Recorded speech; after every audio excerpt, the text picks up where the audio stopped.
The Soybean School on RealAgriculture.com is brought to you by Pride Seeds, Nodulator Pro, and Cruiser Max Vibrance Beans.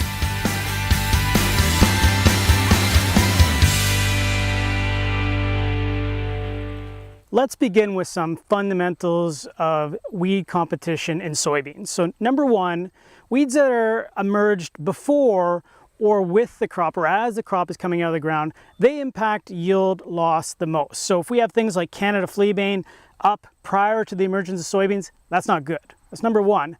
Number two, we want to keep that crop weed-free up until about the third trifoliate stage to minimize yield loss completely. And then thirdly, in terms of minimizing crop injury in IP soybeans, we want to avoid kind of higher rates of products or doubling up with similar modes of action. That's generally been the collective thoughts. Here, what I'm showing you at our IP soybean weed control plot here is a mixture of Authority plus Boundary liquid. And we have pretty amazing control. It's a soil applied herbicide, very good control. But if you're a skeptic at all, you say to yourself, well, Mike, I could get great control with this herbicide program because all you have here is if we look in the check, lamb's quarters and pigweed and foxtail and witchgrass, that's a pretty simple spectrum of weeds.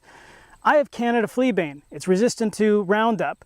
What can I mix with this program to get control?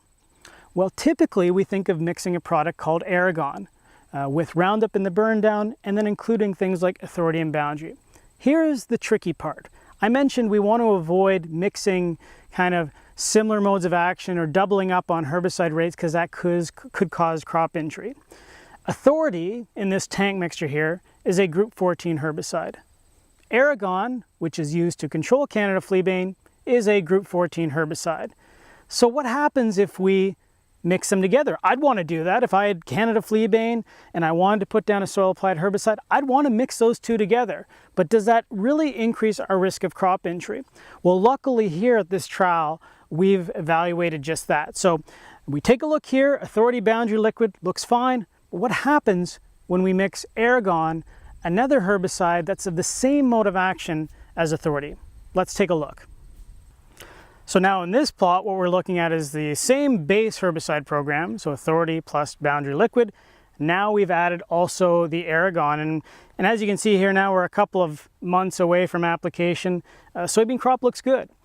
And so what we've experienced in these trials over the past 3 years is when we mix something like Aragon with another group 14 herbicide, be it Valterra or Authority, is that we do initially see a bit more crop injury. So let's prepare ourselves for that. There's going to be some leaf distortion on the lower leaves, and generally, yes, there's more crop injury, but through the passage of time, that soybean crop looks good, and we haven't yet seen any yield reduction from mixing those two herbicides together. So what does this all mean?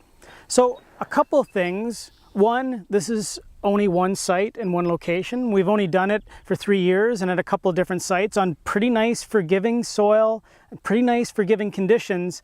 So it is a limited sample size. Ultimately, I'd talk to my herbicide representative, I'd talk to my local agronomist and ask them what their experience has been by doing something like this. That's number one. Number two, though, ultimately you're gonna have to evaluate the risk versus the reward. So I can guarantee you that the risk of not controlling a whole bunch of glyphosate-resistant Canada fleabane prior to soybeans coming up is going to have much greater impact on yield than the potential for increased crop injury when mixing these two herbicides together to address that problem. So again, going back to what's the risk of not mixing those two together in terms of weed control versus the risk of mixing them together from crop injury. You can take these trials with a grain of salt to help form your opinion, but ultimately you want to ask around and cast the net as wide as you can to get that answer.